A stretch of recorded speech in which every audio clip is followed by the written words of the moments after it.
Yes.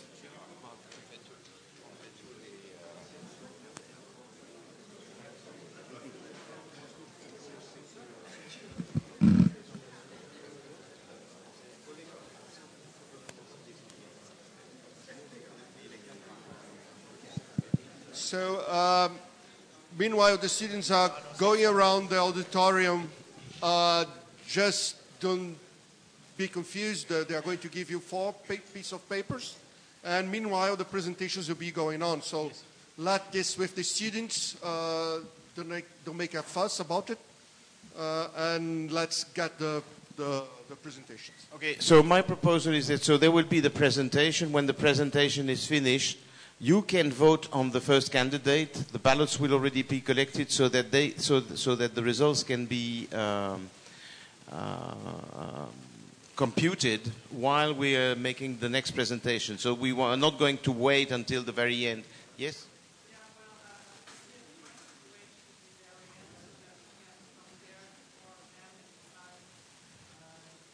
That's fine with me, but that's going to lengthen the process. Yeah, because we have to look the ballots for the 4 applications at the end. Okay.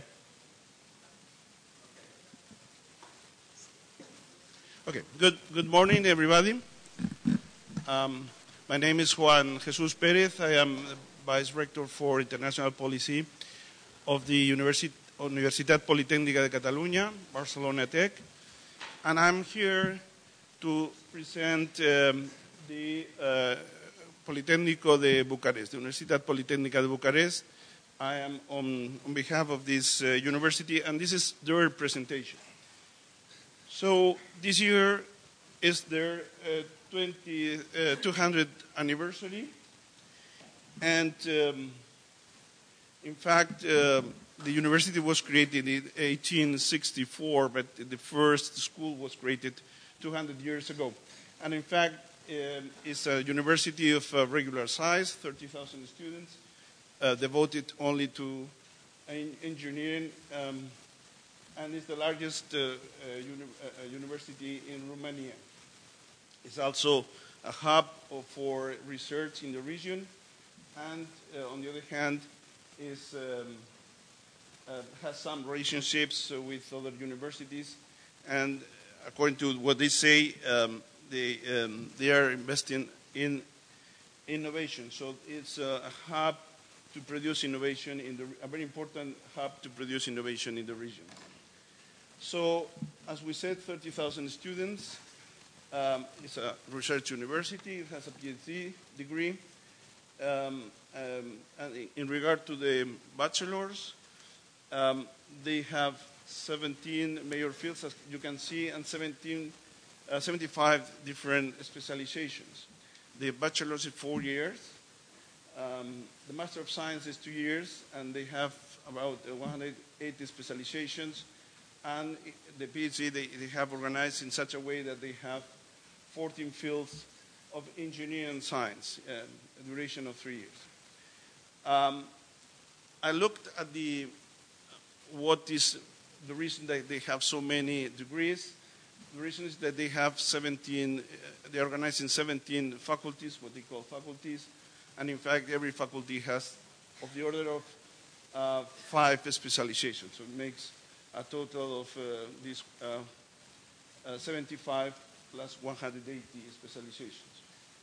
The important thing is that they have a faculty that they call engineering in other languages, that I suppose that is the faculty that is devoted for exchanging of students, and they have there 35 programs that are taught either in English, in French, or in German. So, if I'm not wrong, the rest is taught in Romanian. But they have this faculty where they have 35 full programs that are taught in these languages.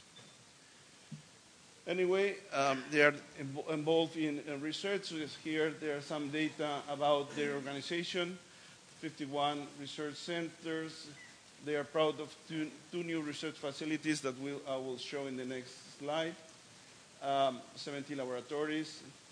I'm not sure what it means 115 pending patents, so I suppose that 115 patents. I'm not sure if they are just patent or they are being exploited, and over 200 research and development job opportunities in their innovation center. So anyway, this is a picture of some facilities. And then they are proud of these two new buildings that are supposed to enhance research, development, and innovation. This project, that's a very recent one, called Campus, and this other, which is called Precis, a space devoted specifically for research. And in fact, they have their facility for enhancing innovation, help entrepreneurs, and well, you can read here different aspects that they consider are important for the development. The smart city of the future, big data and Internet of Things, and well, as I said, innovation labs to enhance entrepreneurial spirit among the students. Also, they consider that a strong point for them is research on laser, that is in fashion after the Nobel Prize in Physics. And also, they are committed to sustainable development. So they have a specific campus that is a kind of laboratory to understand the process of having a sustainable development activity. So they have a special campus on that. And, well, as everybody, they get funds from the European Union. They have the national budget and from the private sector. Here is the countries they have relationships. So I have to mention that clearly they don't have with Australia or China, and some countries in South America, but the rest, apparently, they cover most of the globe. And they are members of different networks, more specifically CESAR. You know that we have the General Assembly of CESAR precisely in Bucharest in 2 weeks' time from here, members of the UA. And they are committed to double degrees. So these are the double degrees, the 11 double degrees that they have so far. Here you list the number of institutions they have these double degrees. So that's the reason they would like to participate in this network to increase this flow of students involved in double degree. And you cannot see that, but this is the scheme of the double degree with INSA León. Actually, they spent 6 years, and this is the scheme on the left-hand side of the people from INSA that they spent only 1 year in Romania, and on the right-hand side, the scheme of the Romanian students that spent 2 years in INSA León to get the double degree. And they have a different scheme with the University of Lorraine. They only spend 1 year at the master level in each direction.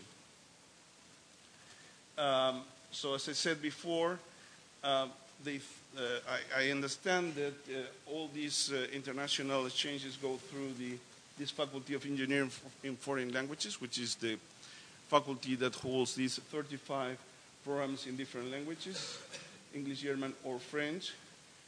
Obviously, they agree in the rules of time in double degrees. And, well, this is just for information. These are the tuition fees that they charge to the students per year. And anyway, this is a kind of advertisement of the university. They think that it's a very attractive university for foreign students because they offer all the possibilities of a modern university. This is just to tell you that most of the students that go there from outside are from Europe, 70%. And they like to increase their internationalization for exchange of people through the PhD agreements, cooperation, and research. And I think that's it. Thank you for your attention. If you have any question, I'm not sure that I will be able to answer, but go ahead.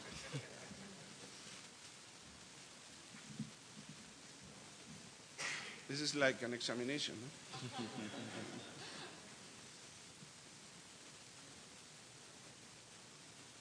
No questions?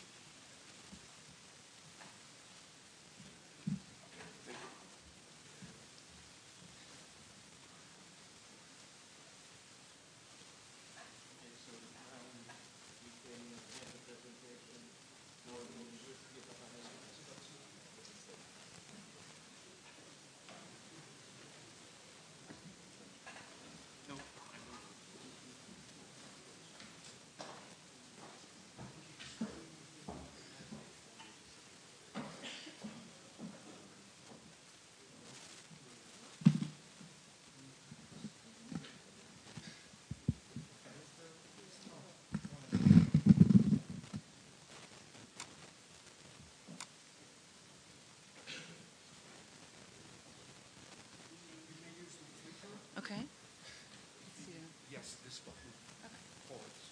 Okay, thank you. Okay, thank you. My name is Sarah Engelmann. I'm representing the Leibniz University of Hanover, and I'm presenting you the application of the La Pinuanta University of Technology. I think I get this out of here. Okay. Yes, La Pinuanta is a Finnish university which is applying in this year for the membership of T.I.M.E. They are an international cross point in the northern European countries, in the middle of the Scandinavian countries next to St. Petersburg. They are settled in the heart of the Finnish lakeland. They are an economic and cultural center of southeast Finland. They are eagerly committed to sustainability, and they are having a vibrant university city with a small town atmosphere. It's a really small town, but they are having a really big university in there. They are ranked among the best universities of the world. Several times higher education rankings in the last year. They are among the world's top 600 universities, and I think the line with the THE youngest university lists of 2018, they are among the top 101 to 150 universities. And the one ranking which isn't on the slide is the Firetail ranking of 2016. That's where they were ranked among the 20th young challenging universities of the world. So that means there were a really rapidly improving young universities which are challenging, or which will be challenging, the historical traditional ways of universities, because they're having a really small, effective administration and are rapidly rising. They are founded in 1969. They're having about 860 scientific publications in 2017. They're having 4,500 bachelor's and master's students and about 440 doctoral students. Their funding is about 70 million. 2/3 of that by the Ministry of Education and Culture, and 1/3 about supplementary funding. They're having about 850 staff members and about 80 different nationalities on their campus. And 1/3 of the incoming students are already international. They are, really ambitious, and they are answering, or they are searching for answers to key questions like, are we going to burn up everything? Is humanity condemned to suffer from the water it has polluted? And will we let Europe degenerate to the world's backyard? So they are having a really eagerly interest in yes, challenging questions, and they are saying, no, we are the difference makers, and so they have to show it. There's, they are finding scientific solutions, like in the field of clean energy, in circular economy, and in sustainable business and entrepreneurship. They are really, right from the beginning, in a school which was combining mechanical or engineering skills and business skills. So they're having a lot of cross-cutting themes, like digitalization and data science. And yes, their values were, or are, the courage to succeed, passion for innovation through science, and the will to build well-being. The education program has a wide range in the field of technology and business. They're having several bachelor programs in energy, electrical, mechanical, and environmental engineering. They are having about 19 master programs in technology and business, which are taught in English. Several doctoral studies in technology and business. They're having seasonal programs like summer and winter schools. And for exchange students, they have many possibilities for interdisciplinary studies and also language studies. Yes, here's a list of their 14 English master programs in science and technology. I don't read that all, but there's themes about nuclear engineering, mechatronic system designs, welded metal structures, biorefineries, and in addition, 5 Master of Science in Economics and Business, like business analytics, supply management. So they are having a really wide range of international programs to submit. Yes, they have a higher impact in international education. They are having nearly 100% of employment rate. 65 of their master programs are in English. 60% of the applicants are increasing to master programs in the last year, and 25% of that were for programs in English language. They are a pioneer in the adoption of tuition fees and education and export in Finland, and all of their program is implemented in the Bologna model. They are saying that they are the second in student satisfaction in Finland. I don't know who's the first one, but the second is also a good place. Their student satisfaction is based on a friendly individual welcome, flexible study opportunities, eco-friendly campus, an online library, and learning spaces and labs on the campus for the international students. Yes, their internationalization strategy is incorporated in all education and research. They have many different nationalities at the Representantes University, and 30% of research and education personnel are of foreign nationals, 21% of all personnel, and 30% of incoming students in autumn were foreign nationals. They're having lots of master's and doctoral double degree programs already in cooperation with 47 universities in mainly Russia, the European Union, China, and the USA. And at all more than 500 foreign masters and doctorate double degree students. In Finland, they are pioneering in education. They're having an international accreditation. They were named 3 times the National Center of Excellence in Academic Education. Sorry. They have several teaching awards from the Finnish Business School graduates. Professor Aki Mikkola from the Finnish Foundation got a teaching award from the Finnish Foundation for Technology Promotion, and Carl Erik Mikkelsen was the Professor of the Year 2017 in Finland.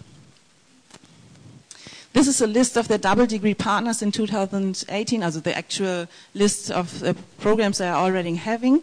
You see a wide range in Russian programs, some in China, Czech Republic, France, Germany, Tanzania, the Netherlands, and the United States. And these are all double degree programs without the time improvement. but they are really looking forward to it. They are having about 240 student mobility partners worldwide, so they are already having much partners in the world. And 25 of them are already among the T.I.M.E members. So Belgium, the Czech Republic, Denmark, Germany, seven from Germany, T.I.M.E members are already working with the Lappeenranta. Hungary, Italy, Norway, Spain has 4, and the others, Poland, Portugal, Spain, Sweden, and Turkey. It's just 1. Yeah, several networks where they're working in.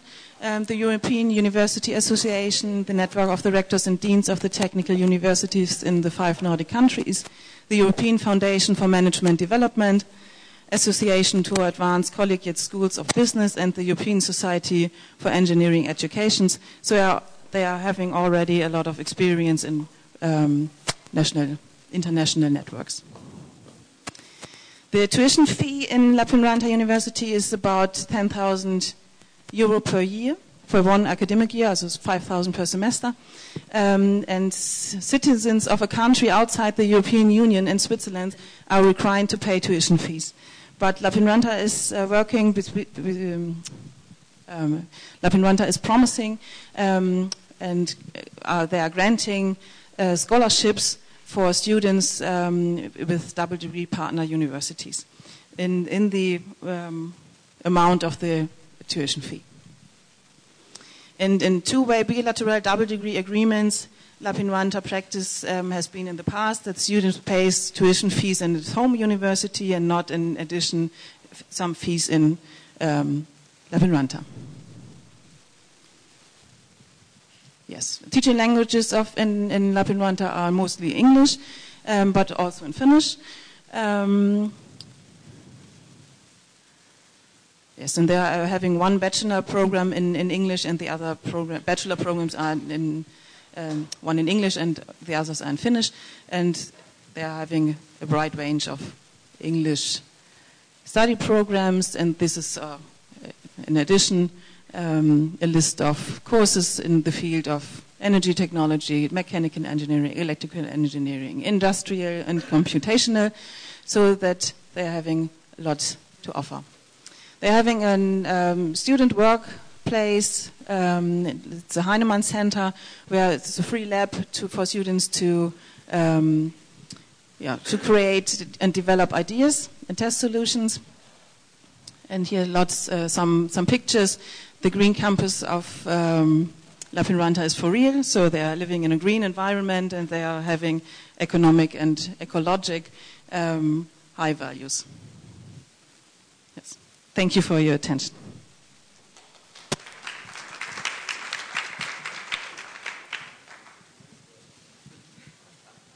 Are there any questions?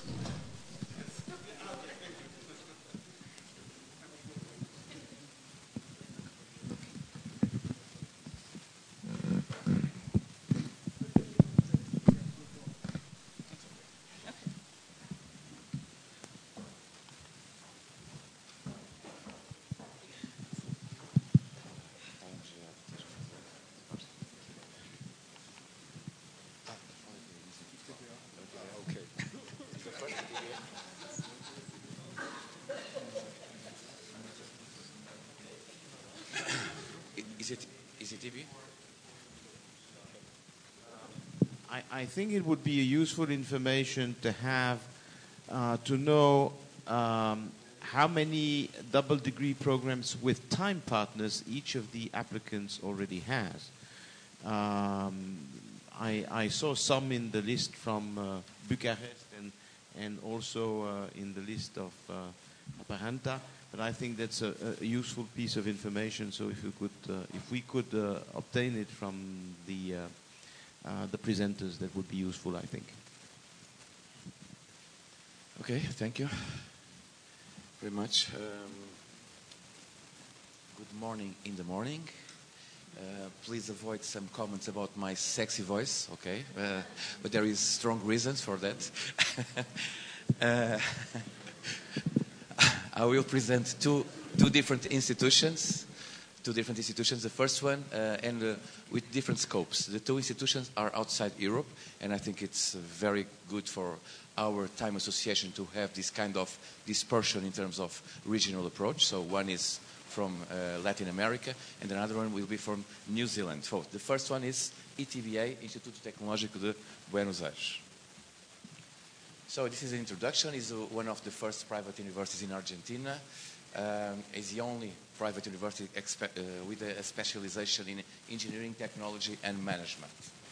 This is a groundwork. They are, of course, with some rigor in the academic standards. And the best part of this is that they have a strategy in terms of internationalization. They have a strategy in 5 years. They are making some efforts to guarantee some good positions in certain areas like life sciences, automatization, computer science, and energy. And, of course, they are infrastructure based on education, methodology, innovation. This is a very interesting system they are doing in Argentina because they have different conditions because they are private ones. Here is the ETBA in numbers. So they have more than 7,000 undergraduate students, more than 1,000 graduate students, and the faculty have more or less 500 members. In terms of students, they have 240 international students. The majority of them, or a significant part of them, are using some other schemes of mobility under the scope of other networks like Magalhães. They have more than 700 executive programs and 35 PhDs. There is significant admission rates, 45%, and this is a very good information because, just because they represent 10% of total engineers graduated in Argentina. They have a selection process in a different way because in the majority of institutions in Argentina, they have places for everyone that apply to these institutions. But here, they have a different process for admission with some lines that define that only the best students are applying to and are included on this ETBA. This is where they are in Buenos Aires, in the center of the city, so it's a beautiful place to be there.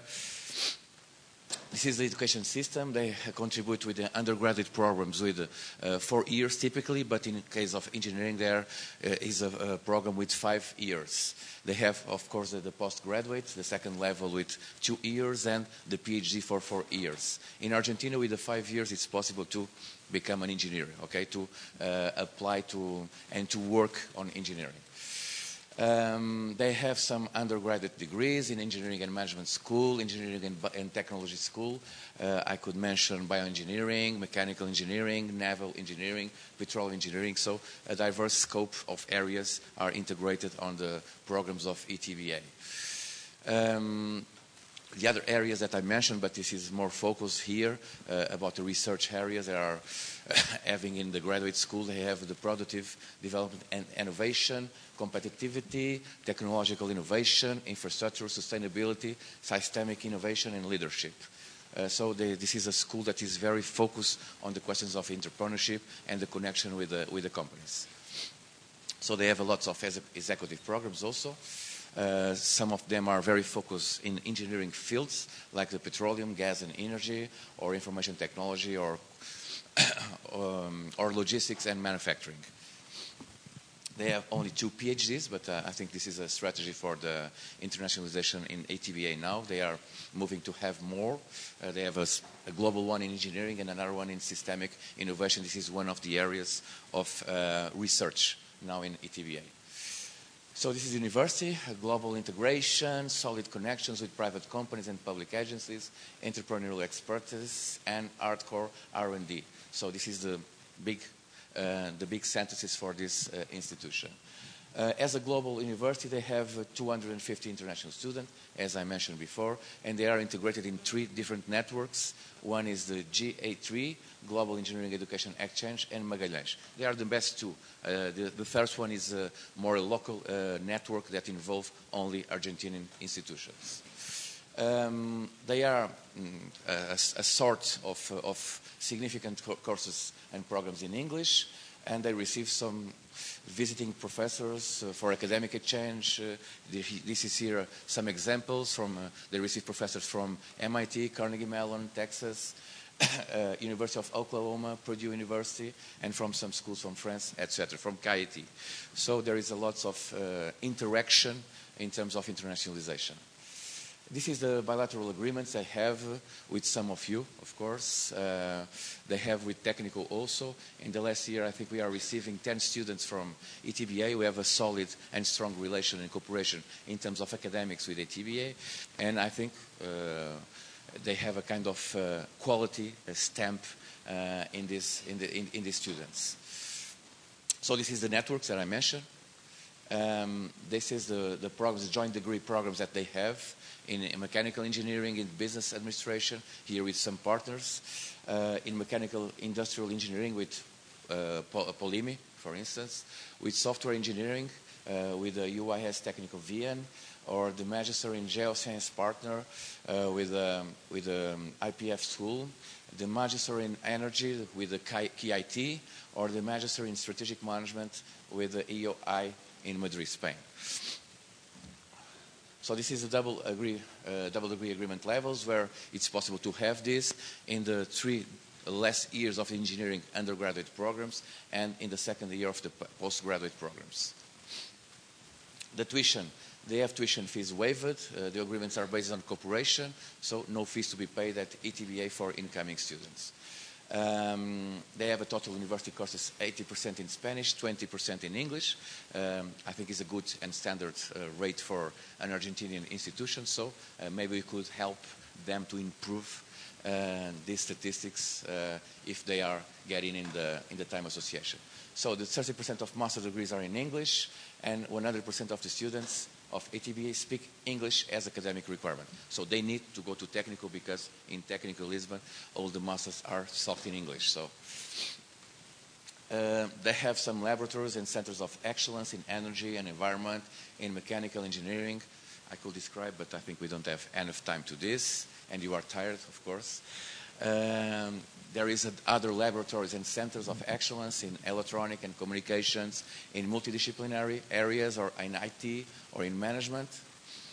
They have an entrepreneurship center. We're trying to create some innovation, some connection with the companies, where the main activities include, for instance, entrepreneurship courses, business plan competitions, business incubation, developing and technical assistance for state funding, and international cooperation projects. So there is some CEOs, relevant CEOs on the society in Argentina that are coming from ETBA. University extra activities, they have more, of course, but I think it's a common way in all institutions, so it's not so important to mention. They have some student initiatives, so the students are very important for the dynamics and cooperation between and across the institution, and is an element that we need to take care about our decision to vote in this institution. So thank you in terms of the ETBA. I have a small video. It's possible to show the video, yeah?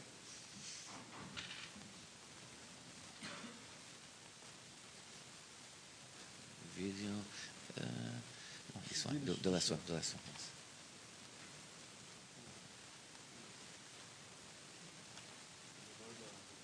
No? Não, vai dar, vai.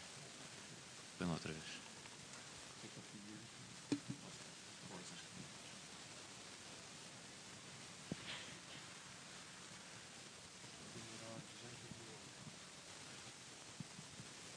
See? Okay, so we have some technical problems with the video, so maybe you could pass to the other institution.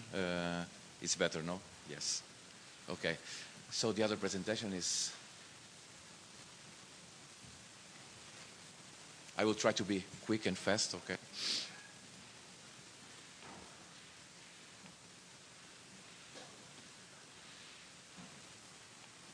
Okay, now we have a kind of blue screen. No.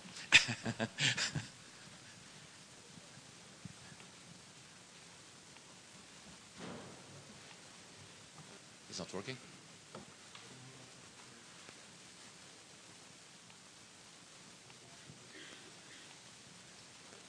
Control Alt Delete, no?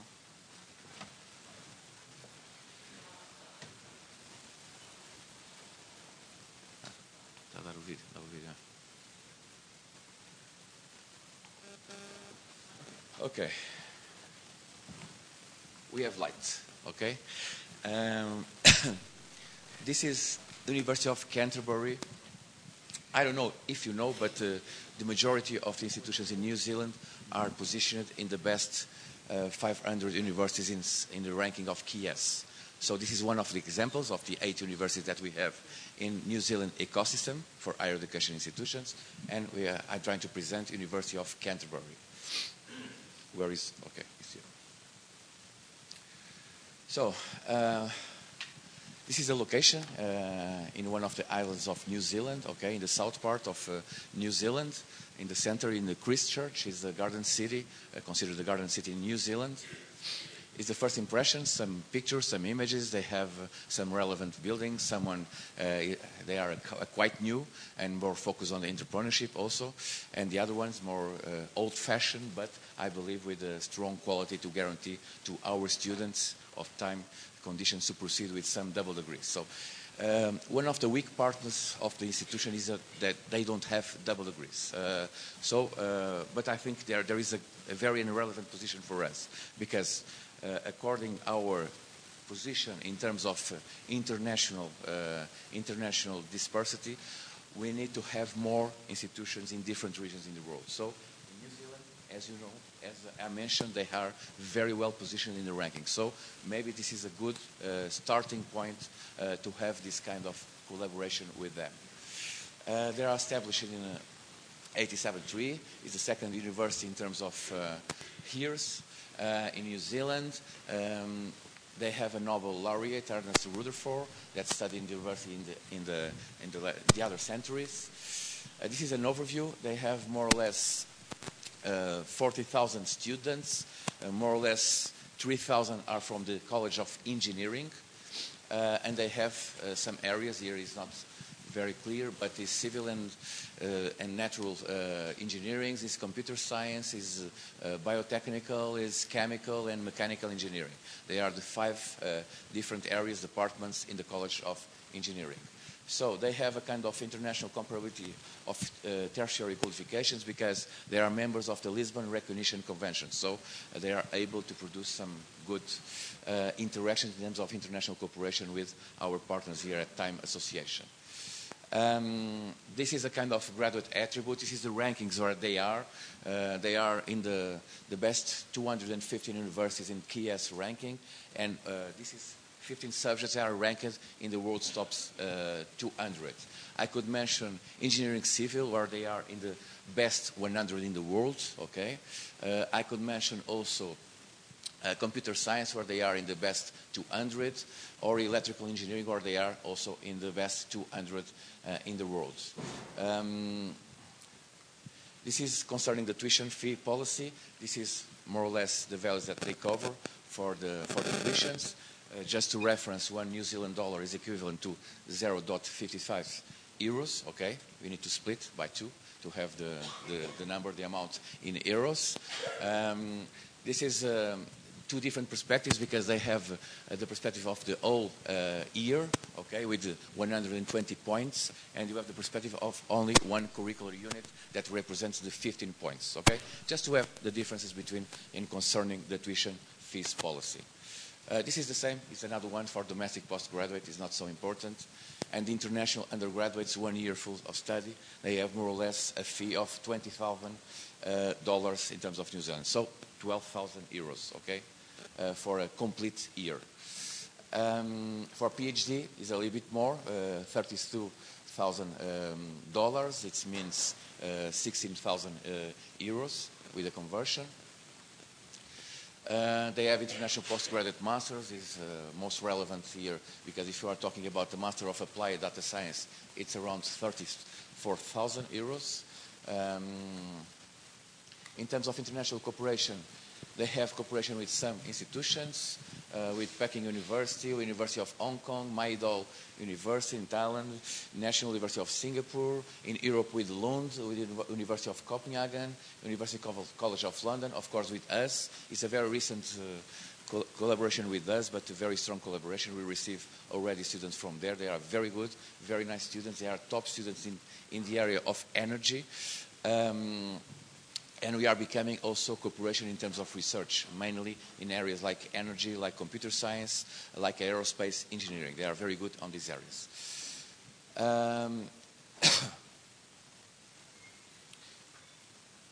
This is the international cooperation. They are members also from the global E3, the engineering exchange program. They have some student exchange with Asia, Japan, Korea, Singapore, in Europe with UK, Germany, France, and very recently with Portugal. There is a full list here if you want to access later. This is more or less how they compose all the structure. Is not so important, but there is a lot of departments and colleges involving all the areas of engineering, but they are, of course, a comprehensive university and they have more related areas. The language is, of course, the English in majority. Of course, they have local languages, but the majority of the masters and the undergraduate programs are taught in English because English is a teaching language at the University of Canterbury. And just to conclude, it's the second oldest university in New Zealand. It's situated in the best 250 universities in the KS ranking.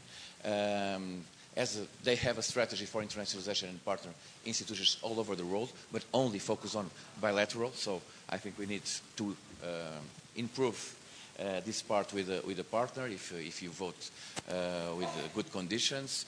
As a partner institutions in all over the world, offer various programs for student exchange, and time could be the starting point for a double degree with this institution. So thank you very much. I'm open to questions if I can answer to them, but please. I have a question. So you mentioned that they do not have double degree agreements at the moment. Is that a fundamental legal problem in New Zealand, as it is in some other countries, or is it just that they haven't started that? They just never started there because it's not a kind of policy, because I spoke with the people in charge of the internationalization in the University of Canterbury. They are very able to receive this new perspective of having double degrees, and I think the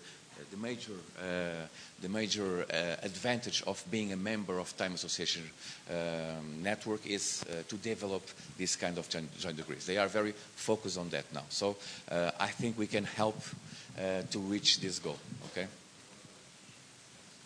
Yeah, the tuition. The tuition is a question because we have, of course, some different policies in terms of tuition, but according to that information that I received from them, it's possible to have the absence of tuition in case of having a double degree. So, of course, I forgot to mention this is an important part of the decision, so, okay. More questions? No? Okay, I think I'm finished. Thank you.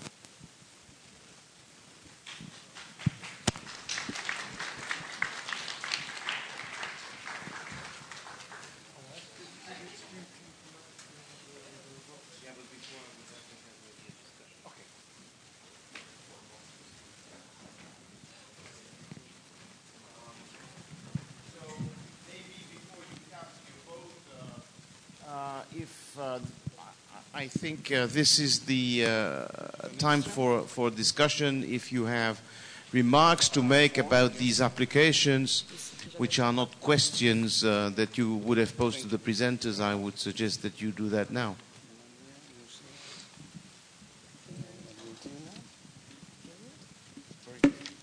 Thank you. Morten from DTU. So I'm not expressing any opinion on the candidates right now. I would just like to suggest that either at the next General Assembly or perhaps through a survey in the period up to the next GA, you find out what is the attitude of the members of the network to expansion of the network, or what is the idea of the profile of the network, and these kind of things, because I'm sure we all have opinions, but it's not really. It's not easy to express those opinions right now, I think, or to, of course, by way of voting. But I think a general discussion would be interesting. Yeah, I can provide a partial answer to this. Some years ago, before I was president, the General Assembly voted for, indeed, an expansion of the network up to 75 members. We were below. We're slowly increasing. We're at 54, so there is still room for expansion until we reach this landmark of 75.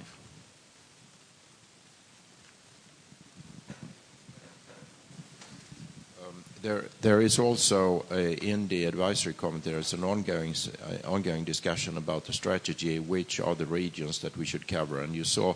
One of the attempts was the African task force, and there is also a more spreading. There are certain reasons why we didn't manage to do that during the year, but there is a general discussion, and anyone who would like to participate in such a discussion is extremely welcome. And we will certainly have a general, not only African task force, but we'll also create very soon a general task force, and your opinions would be extremely welcome. So the danger is to say something, because then you are considered to be a volunteer. Okay. Okay, I just want to mention that, in fact, 15 years ago we were 50. So we are 54. So in 15 years, it has been a steady state. It means that some people come and some people go. So this is a question that has been raised for almost the beginning of the network. And the reality is that it's more or less a steady state.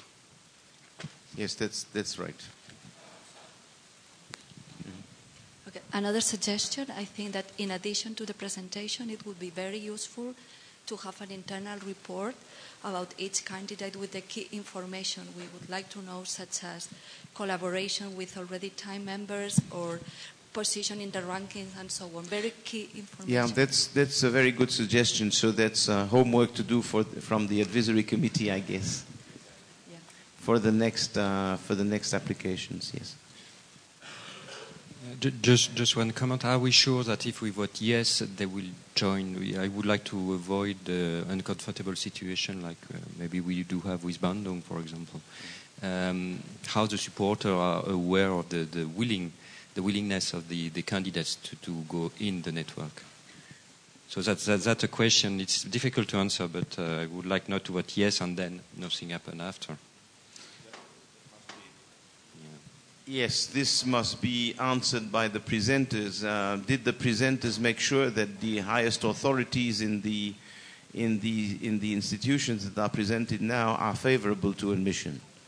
So first, for the Polytechnic University of Bucharest. Yes, in fact, I talked to the rector. I met him in a meeting, and he was very committed. They are seeking participation here. Then for the La Parenta University of Technology. Yes, the La Parenta University was very committed and very eagerly and very fast in committing their interest, of course. Yeah. And then the Institute of Technology of Buenos Aires. Yes, they are very committed, with, especially with the new Vice Director for Internationalization, very committed with this. I think KTH have been there some days ago, and I think they would underline my position in terms of TTVA. In terms of University of Canterbury, they are very committed in the College of Engineering. So they are with the perspective of having an expansion. For us, I think this is a very important decision also, because we need to have some members, some good members in certain regions of the world. We are talking about the Oceania, and here we have only Queensland University. So I think it would be very important to us and to them, of course. Okay. Now, I want to recall, of course, that the statutes of the association are such that we can admit, in fact, normally members are admitted first as associate members, and they can become full members only after a certain period in which they have demonstrated that they did indeed develop double degree programs. And I think this is particularly important for University of Canterbury, which doesn't have double degree programs at the moment. Yeah, but can I make some comments about this? Because it's important to know that in Europe it's common. It's a common way to have this kind of double degrees because it's a majority of our policies. But in certain areas, of course, they don't have this kind of expertise, and I think we should give this expertise, of course, and improve this kind of double degrees with other regions in the world. So I think it's our role here in T.I.M.E Association. So. Yeah, I fully agree, and that's what the associate membership is for for helping those institutions to develop double degree programs if they have none. And of course, we hope this would be successful, and then a transformation of the associate membership to full membership would be dependent on the success of the operation.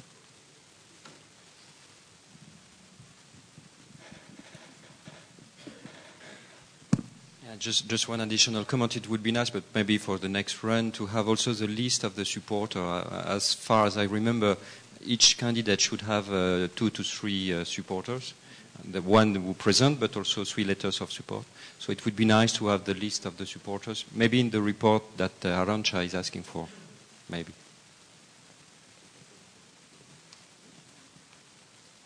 When Nael is going to let you know who are the supporters for each of the applicants. For Polytechnic of Bucharest, this is university. For the moment, we only have the support of University of Catalonia, so there will be 2 other letters of support that need to be provided by 2 other time. NIST, okay. Okay. So for University Polytechnica Bucharest, we have Central Supélec, we have IST, and we have UPM. And UPC, of course, yeah. From La Representantes University of Technology, we have, of course, La Prestige University Hanover. We have St. Petersburg University. And the last one, Sevilla and UPM. For IDBA, we have Lund University and IST.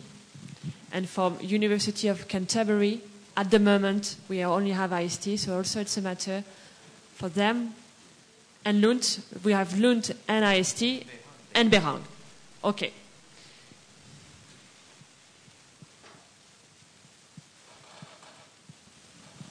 Okay, so I guess that the members now are fully informed of the various candidacies, and unless there are additional comments, I would propose that we now proceed to the vote.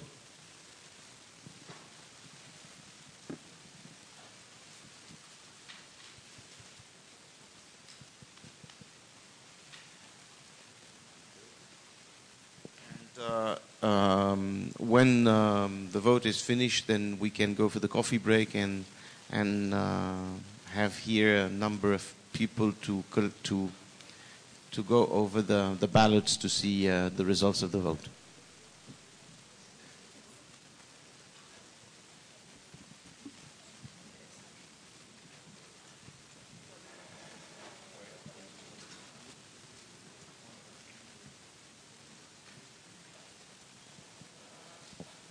Yeah, I suggest that as there are several students to collect the vote, I propose that that 4 students specialize and collect all the votes for each of the applicants. So if you can take care of Bucharest, and then you can take care of La Parenta, and you can take care of Buenos Aires, and you can take care of Canterbury, okay?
C'est la foire.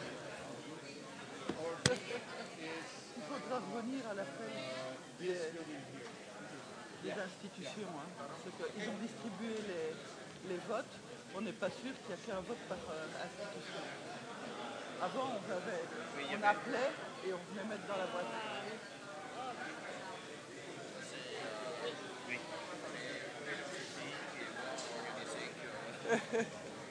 Non, mais c'est le... Avec une petite boîte... En fait, il en faudrait... Ouais, bon, écoute, c'est pas... Mais il en faudrait assez. Bon, on va voir si on va... Il y a déjà des gens qui sont partis. Oui, il y a certaines institutions qui sont parties. UCL et... Magali est partie. UCL, Lyon... Donc on n'a pas 44. Oui, mais même...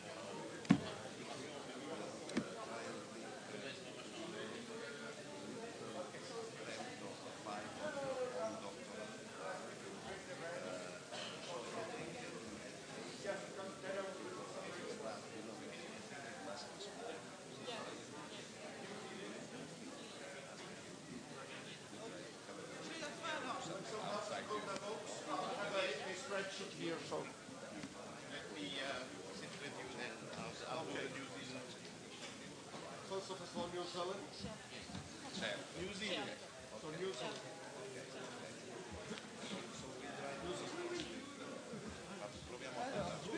J'ai oublié que on va essayer de discuter maintenant et après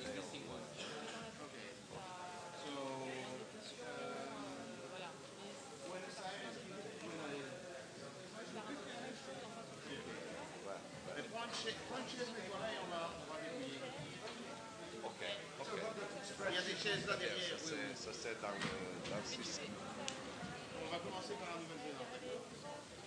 On va discuter, mais avant de discuter, je voudrais savoir, parce que c'est pas beaucoup d'argent, mais je pense que c'est utile parce que c'est une sorte d'umbrella et qui donne...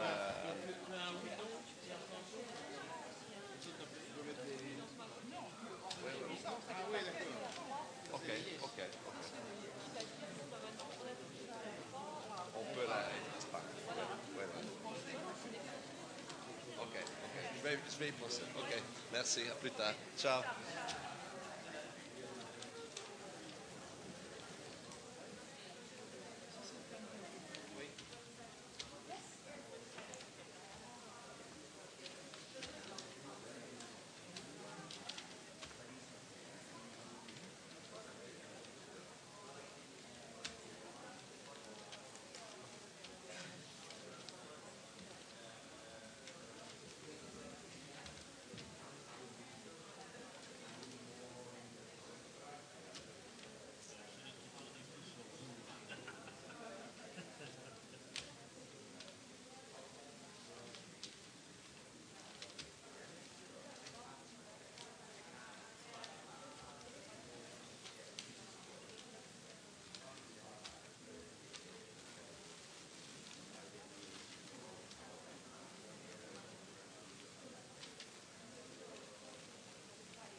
to minimize it.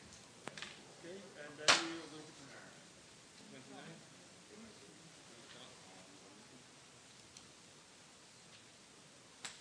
Voilà. It's absolutely Yeah. There's no question at all. No, well, here. For which one?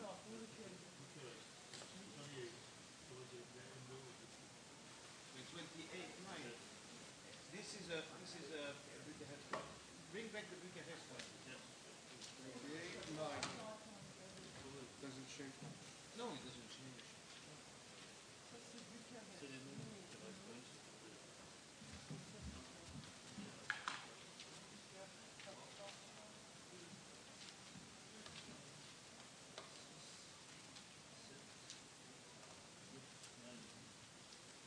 Yes, 9. Ça, c'est l'abstention de Bucarest. This is what we have, yes. 1, 2, 3, 4, 5, 6.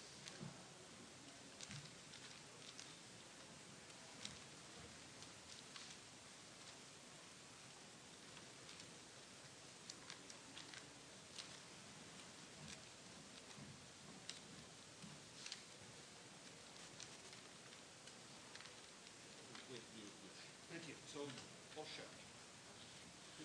Good, one new one.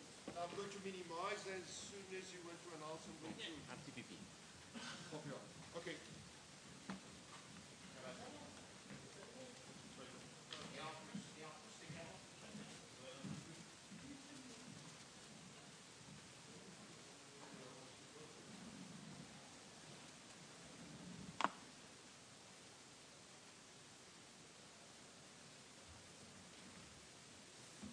Well, Rodolfo Scarati is already here. Oh, yes, I see He's that. going to do the presentation. Okay. We are... Professor Lindenberg, o professor da Catalunha queria falar consigo. Eu apresento, ele está no café, depois eu apresento. Está aqui, tranquilo, depois a gente fala.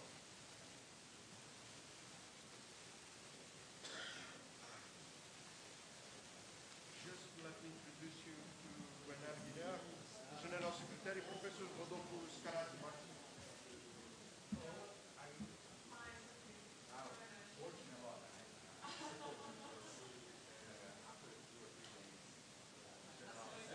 And to make matters worse, I asked me, I gave them a lot of packages. Oh, really? Okay. So now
sais pas si c'est le vote, mais on va reprendre un deuxième.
temps sur la présentation.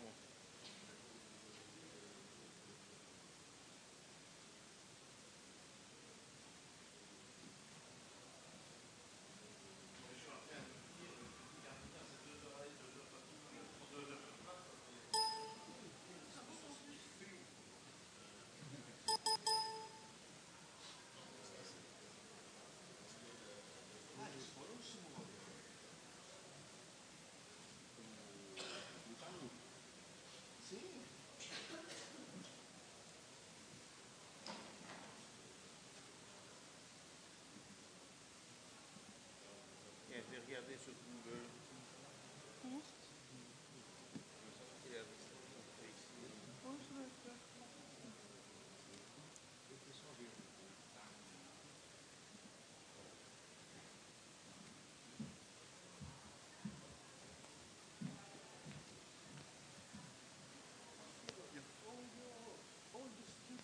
Thank you very much.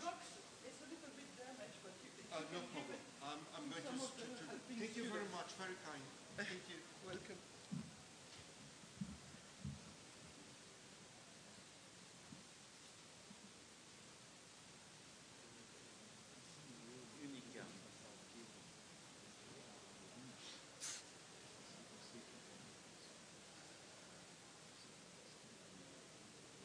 J'imagine que c'est... C'est pas ça.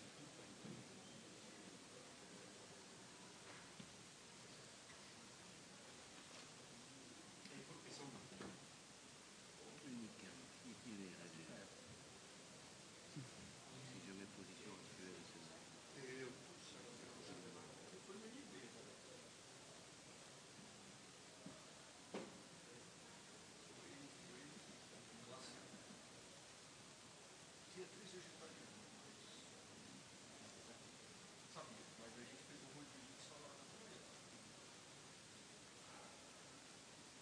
L'université de Sao Paulo. Oui, on est à Euskadi. Là, tu devras faire revoir tes lunettes quand même, hein, parce que... Université Escola Polytechnique. Voilà. Ok.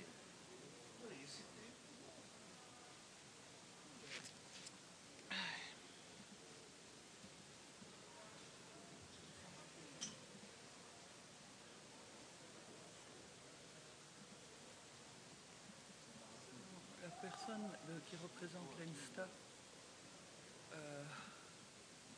me disait que les étudiants brésiliens qu'ils ont avec les grandes institutions sont vraiment très très bien et qui font une bonne présélection ici. 107 km. 107, oui, mais ça prendra 2 heures. Ah oui, oui, oui. Ça prendra 2 heures.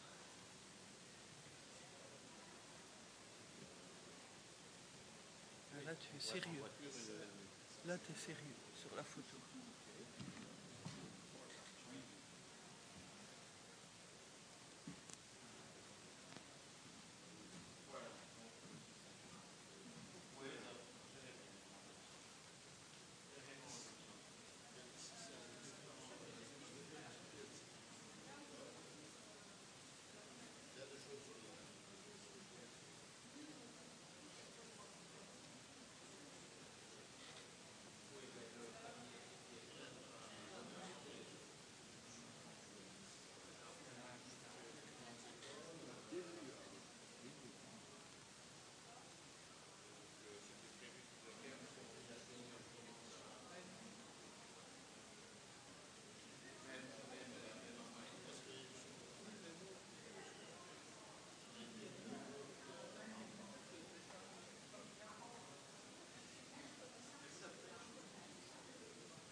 because I will misuse it. Yes, okay. Plus.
So we're going to separate the bus. There will be a bus to the hotels, and then all the bus will go straight to the So we will contact you.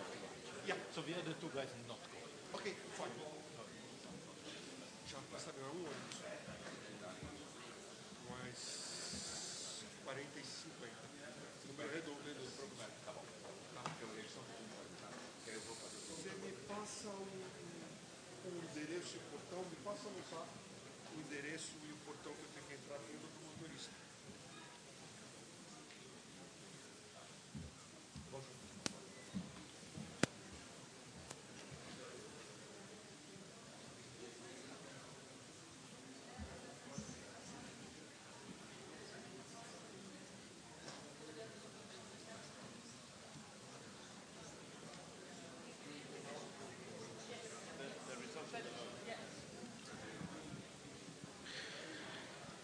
Okay, dear colleagues, we're about to restart.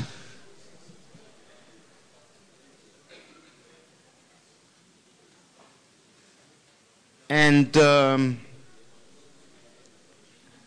before the last item on the agenda, Marcelo will announce the results of the vote for the new applications. So you see the results there.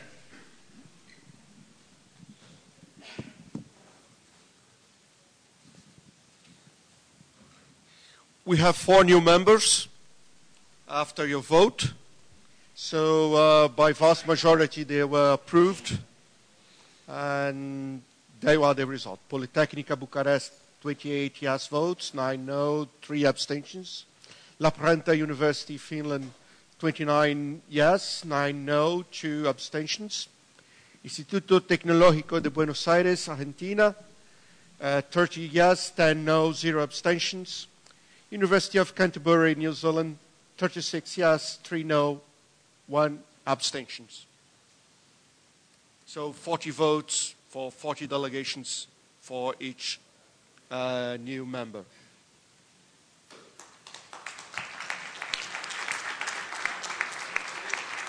So there'll be another opportunity to go down under for our GA in the near future, maybe. And the French now will have to face the All Blacks. There will be haka.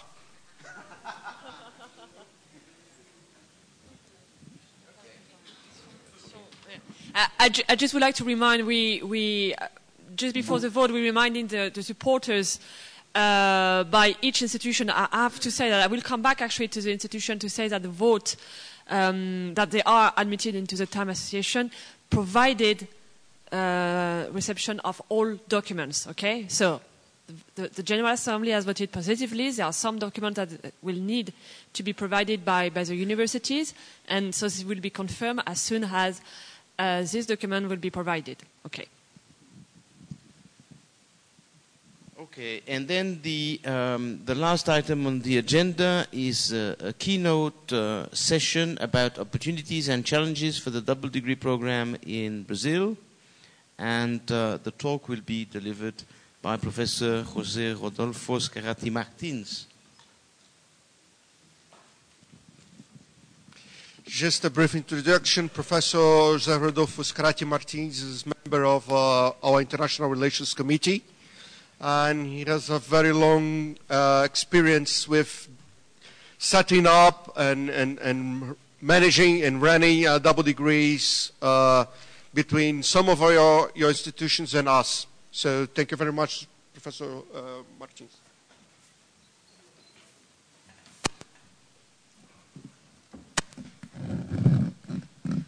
Well, good morning to you all, and thank you for being here and coming to visit the University of São Paulo, the School of Engineering. Okay. Hope you can hear me now. Okay. This presentation is very simple, is very focused on the presenting numbers about our experience in interchange programs and also double degree programs. One of the challenges one of the goals we have here at the School of Engineering. That is to increase those numbers, especially the incoming students. So I will present especially the work we've been doing in the last almost 20 years after the creation of the International Relations Committee or Commission, whatever, and the International Office at the School of Engineering. The school is 125 years. We celebrated this year, in fact. We have 17 engineering emphases to offer and 20 graduate programs to offer. A staff of 500 researchers and professors, mostly with a PhD degree, working in all subjects of engineering, spread over 15 teaching departments and researching departments, and also with programs in continuing education. All this structure is available for developing interchange programs, especially in double degree. Our facility here in this campus, we have also a campus in Santos for the petroleum engineering, the newest emphasis we have here at School of Engineering. Is up to 150,000 square meters in the Cidade Universitária. We are here in this moment, but our facilities cover all this area. As I told you, the international experience started in 1998 with the creation of the International Relations Commission. We have now 12 professors and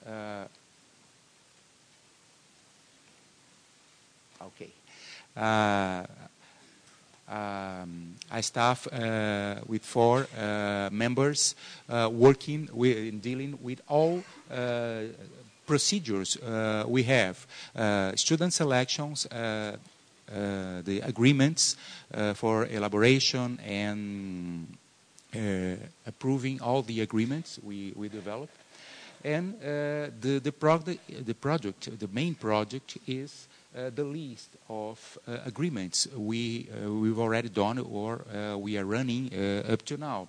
So mostly in France, but with significant numbers for other countries. These are some of the institutions we have agreement with in France. I hope all the logos are here, but well, I apologize if we missed some, but I promise I will include in next presentation with Germany and Belgium also, the Netherlands, Spain, Hungary, Scotland, Italy, Austria, Australia, Asia, Canada, United States, and Latin American also, and the academic networks we have or we participate to. The number of double degrees ongoing or running nowadays are disposed here. We can see mostly are with the French institutions, the blue band here in this plot. But we have significant numbers also with Germany's institutions, Portugal, Italy institutions, also in Portugal and Belgium. If we consider all interchange programs in the last 20 years, we reached almost 3,000 students involved with different countries here. If we consider all these numbers, we will see this very interesting increase in the number due to the program Science Without Borders that run between 2012 and 2014, funded by the federal government, that helped us to increase the number of outgoing students. These are the top destinations of our students. And for the incoming students in double degree, we have also the majority in France, but also a good number from Italy and Germany. For incoming students, we had also the major numbers between 2012 and 2014. All interchange programs for incoming students showed 1,500 students approximately. Also, the major numbers occurred between 2012 and 2014 from those countries shown here. What helped us is that the University of Sao Paulo is ranked among the 300 universities in the world. So, and frequently we get the first rank between the Latin American universities. And in 2015, we celebrate we reached the number of 1,000 double degrees. That increased according to this plot here. We can see the number 1,004 was reached in 2014. Mostly of those are with France and Italy. This is for the outgoing students. And 164 for incoming students. The total students are displayed here, mostly with France, Italy, Germany, Portugal, Spain, and Peru. 1,004. Wow, this number is increasing continuously because we continue developing all those relations. And also, this plot shows, according to the emphasis of inside the engineering domain. So, industrial engineering is 182, mechanical, chemical, civil, and the others can be seen here. Again, according to the institutions, Politecnico di Torino is the most frequently desired by our students. And considering the origin of foreign students, the institutions here, Toulon-Var, École des Ponts, École Centrale Nantes, they are the most highlight institutions that appear here. Well, the structure of double degree we use here at the School of Engineering is generally like this. In fact, we have two different tracks. If we consider the moment that the students go to the institution abroad, we can have a 2-year after the 5th semester.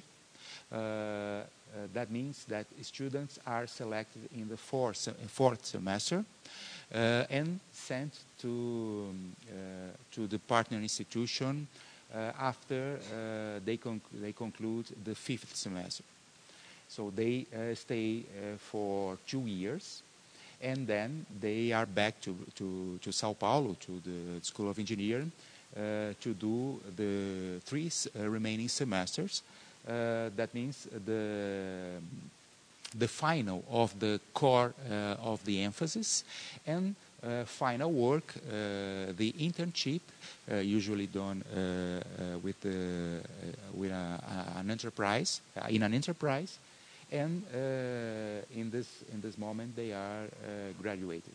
This takes up to 6 years. Sometimes they spend one additional year abroad to do a long internship of 1 year when the institution allows this. But these cases are special, but we agree with them, we can say that. The other track is when the students are selected in the 6th semesters. For instance, they are being selected now, at this moment. We prepare the documents along the 7th semester, and they are sent to the partner institution after the 7th semesters. They stay for 4 semesters, and then they are back to run the 10 semesters. This means when they are back, they have almost their formation completed. So the last semester is adapted especially for each student to consider what they've done in the partner institution. This track is done with most of the French and European schools, and also the Supélec. And the first one is done with the École Centrale, Supélec, and also with the École Polytechnique in France. For the incoming students, we have a different track, generally with 3 semesters here in Sao Paulo, but I'm sorry, it's missing one green block here, because the numbers maybe are blocked here. I'm not sure, but the first one with most European institutions, we have them for 3 semesters here, and the second one, they are here for 4 semesters, extending their formation up to 6 years if we consider the first 2 years of preparation classes, and then 3 years of engineering courses, and then the 3 semesters or 4 semesters here in Brazil for the double degree. The main idea of double degree here, if we consider the tracks for the outgoing students, is that when they do or they run 4 semesters abroad, in this case, for instance, the 8th and 9th semesters are completely equivalent. The equivalence is not considered step by step or course by course. It's considered all together. In order that when the students are back, we just let them do final courses, for instance, complementary courses or elective courses. Sometimes some mandatory courses can be required if a student has special objectives for instance, for their professional future. But anyway, this 10th semester is mostly elective, and the internship here in Brazil. This is easily adapted because the course structure at the School of Engineering is now according to this block shown here. I will explain it because it's a little bit complicated, but not at all. Our courses last for 10 semesters, and usually students, they have 24 credits each semester, according to the last resolution here of the undergraduate commission. Each European credit is equivalent, each USP credit is equivalent to 1.25 European credits. So sometimes students they do 28 credits here each semester, but in the last 3 semesters this number are reduced to 24 up to 20. So the course gets lighter or gets less intensive in the last semesters. All students do a basic formation along these 5 first semesters. That includes mathematics, physics, statistics, computing. This blue module includes the engineering sciences. I would exemplify with, for instance, soil mechanics, statistics, numerical methods for engineers, and basic formation for engineers that all schools present to their students. The green one is according to the emphasis. So, for instance, environmental engineers and civil engineers do the professional training along this green module.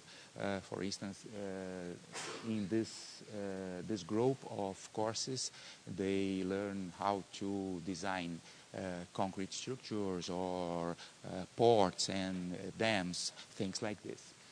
The yellow block is completely free. Students must fill it with elective courses. Spread all over all the university, especially in this campus, so they can do whatever they want in the art school or in the medical school. Well, not medical school because they are engineering students, but anyway, if they are accepted there, it would be possible. And the red one is is dedicated to special studies. So we can see we have about 24 USP credits, including special courses offered. We call this modules, and they are offered all over the schools in different areas. For instance, in my department we have 5 modules because it's hydraulics and environmental engineering. So we have eco-efficiency, another one is hydraulic infrastructure works, and things like this. All departments have their own modules to offer, and then they can be crossed. So a student that is coming for doing almost all, let me be clear here, almost all can be chosen. For instance, a student in environmental engineering, it can be accepted to do a module in the structural engineering or industrial engineering, for instance. So when we receive our students, they will be here, for instance, to take the 8th, the 9th, and the 10th semester. So they will be able to do a complete module of specialization.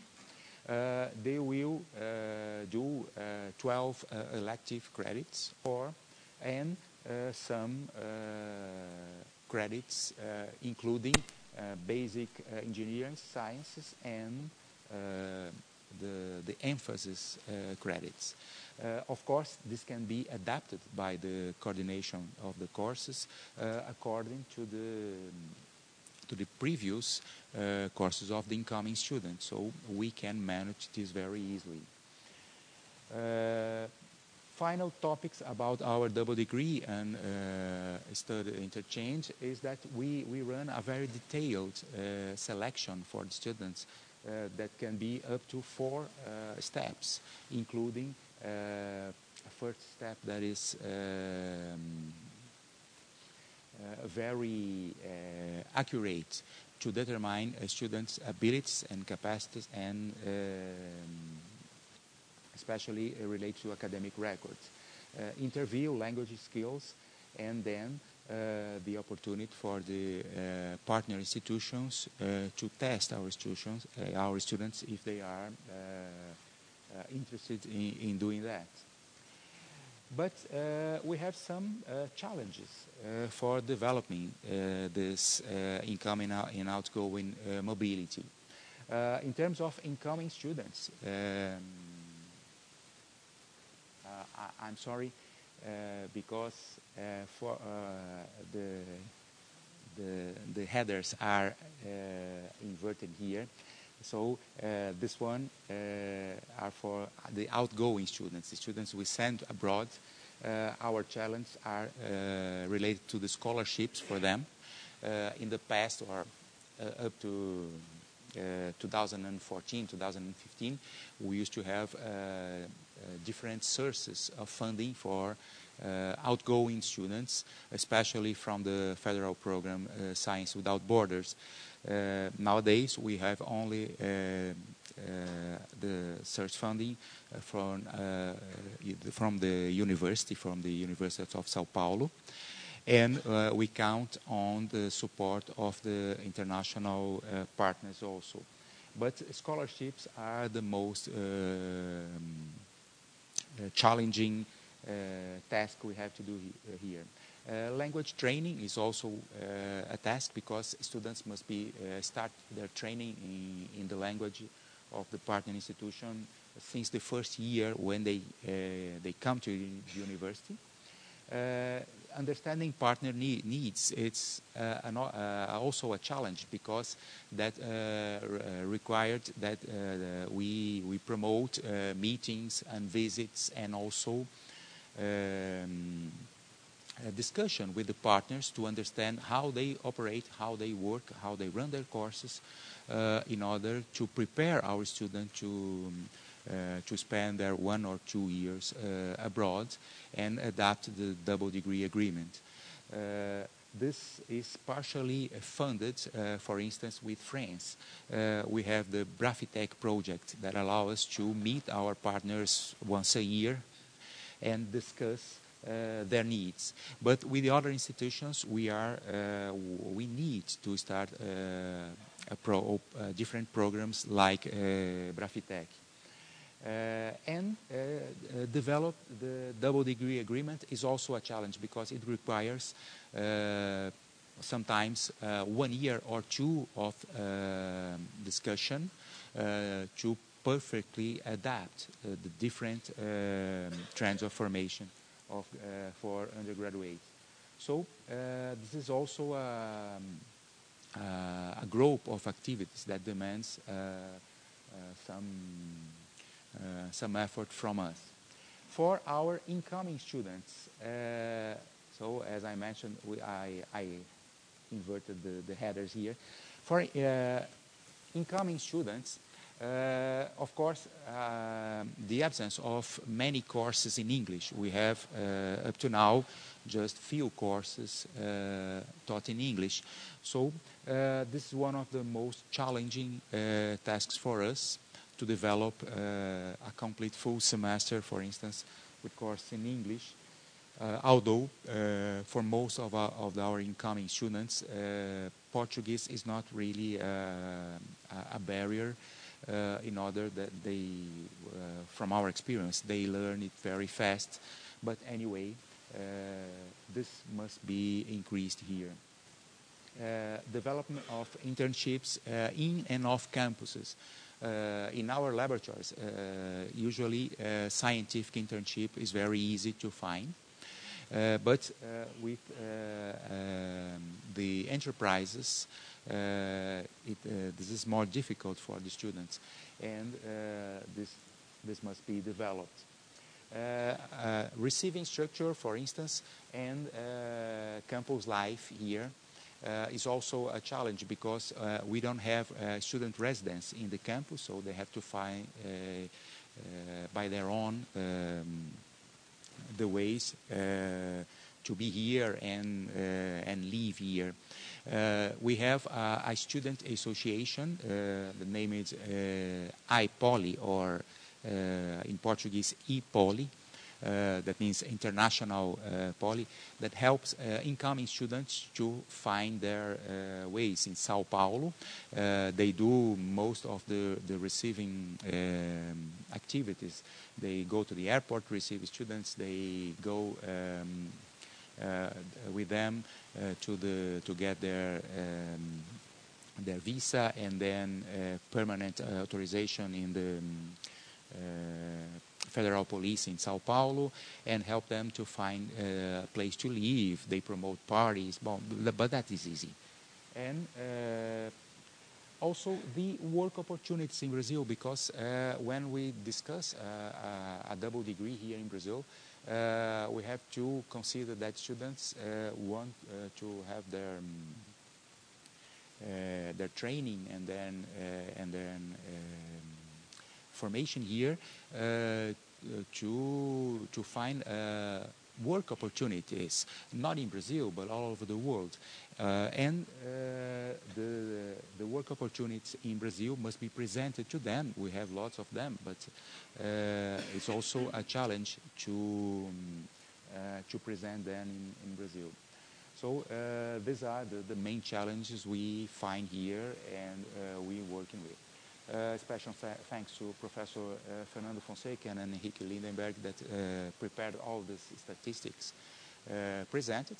And if you have questions or points to discuss, I'll be able to take those questions. And also Professor Lindenberg, that is here, that is the Director of International Relations Commission. Thank you very much for all attention.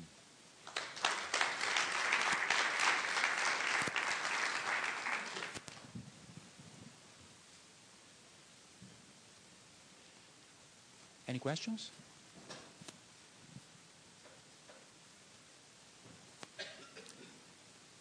Okay, there's a mic in the auditorium.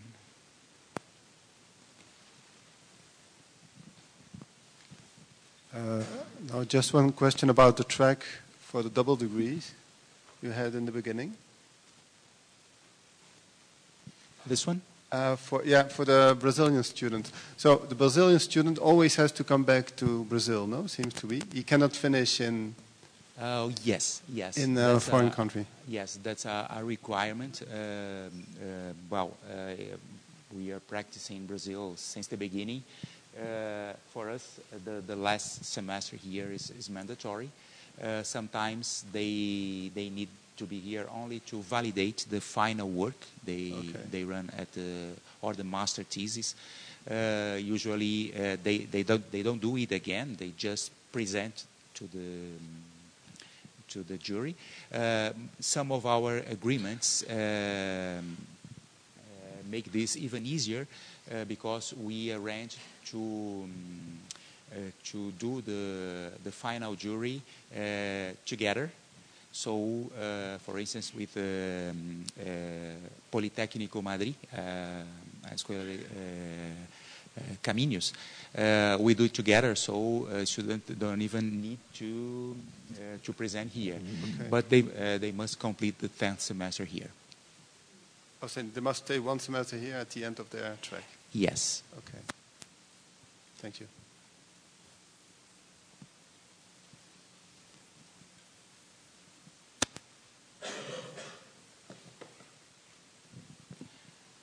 Okay. Thank you very much again.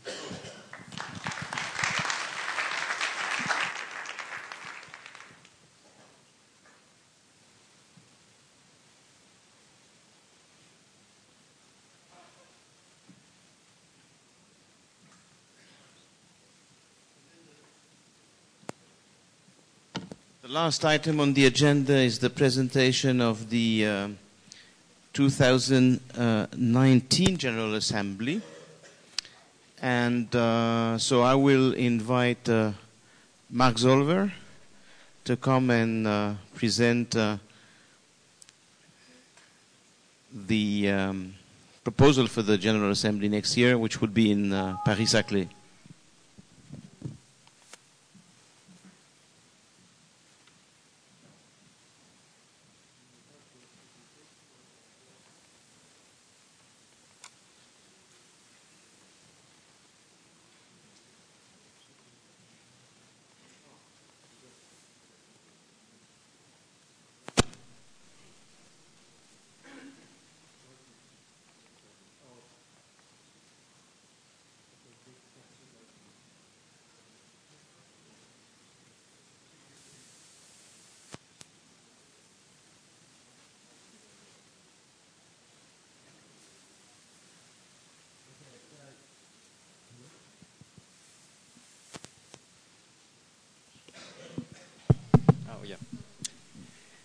Yes, I would like to make a proposal to this very honorable assembly for the next year General Assembly, and I will go through the presentation. And the idea would be, and this is something we discussed many times, to break the wall between T.I.M.E and Césaire at last, and to try to have a joint event in our new campus in Paris-Saclay in October 2019. So I think I should press here. So the tradition is to first present a little bit the institution, and I will go through a few slides for Centrale Supélec. So for the one who don't know, Centrale Supélec is a French grande école, a higher education institution in engineering, not only in engine. Which is issued from a merger of two very old grandes écoles, French grandes écoles. The first one is École Centrale Paris, which was born in 1829, and Supélec, École Supérieure d'Électricité, 1894. So we merged the 1st January 2015 to be one unique institution, ranked around 75 worldwide in engineering and technology in QS and TH, just to give you an idea of the position. We ranked also the top 10 in the 50 under 50s, because when you merge, you benefit of this advantage to enter the top 50 under 50 years universities, even if you are 200 years old, nearly. So you have a new rankings to show up, and I think we are 8 or something like that. So just a few key figures, very quickly, briefly. We are a middle-sized institution with around 4,000 graduate students. It's a French grande école. It's mostly graduate students because we recruit after 2 years of preparatory classes, which is very specific system, French specific system. 30% international, many doctoral candidates, 500. At least one teacher, researcher per doctoral candidates, and 450, 200 international partners. Among them, we have a core gold partners with whom we practice a double degree program, and Polytechnica USP is one of them, of course, and many of you in the room, we exchange the double degree students together. Something very important that is Centrale Paris initiative 30 years ago, 29 years ago, to set this network, the T.I.M.E network in Paris. So at that time, the head of Central Paris invited people to join, 16 universities to join, to meet, and to discuss a double degree network, which has been called at that time T.I.M.E network in 1989. And Central Supélec joined also very early the CISER network, and some of you are also members of CISER, very early in 1990, the year of their foundation. So we are one of the founders of the CISER network also. 17 research departments, I won't go into details, many corporate partners because we work for and with industry, and a very active alumni community and very strong regional networks of alumni, especially in Brazil, for example. We have many alumni in Brazil, South America, North America, Europe, Asia, and so on and so forth. So you have some kind of logos of the companies where you find many of our alumni, but also the company with which we have a partnership, very strong partnership. So we educate and research mostly complex system, generalist approach, which is something very specific. In 8 main majors, energy, large-scale interacting system, which is mostly control and automations, computer science, mathematics, physics and nanotech, biomedical and environmental engineering, connected object and embedded systems, and the last one, civil engineering and transportation. This is our main focus domain of researching and education, and of course we have a lot of human and social sciences courses, projects, and we teach the students also in law, enterprises, innovation, and so on and so forth, in parallel with these main majors. So something that maybe you have heard about in France is a big the evolution of the higher education system. So Central Supélec is a founding member, one of the founding members of Université Paris-Saclay. So you have probably heard a lot of Université Paris-Saclay in different configuration, but since a year the configuration is clear. So it's only those 14 members are the founding members of Université Paris-Saclay. So Central Supélec is one of them, but also Paris Sud University, École Normale Supérieure Paris-Saclay, formerly the École Normale Supérieure Cachan, Agro-Paris-Tech, Institut d'Optique, Université Versailles, Saint-Quentin, Évry University, and also some research, national research organization, like CNRS, INRA, CEA, INRIA, INSERM, ONERA, and the higher, les études supérieures, Higher Studies Institute, which is a very special institute in Orsay. So this is Paris-Saclay environment. 60,000 students altogether, 10,000 master students, nearly 4,000 PhD, 10,000 researchers roughly, many ERC grants, field medals, some Nobel Prizes, and so on and so forth. So this is a huge concentration of excellence in science and technology. Around 13% of the French public research in science and technology.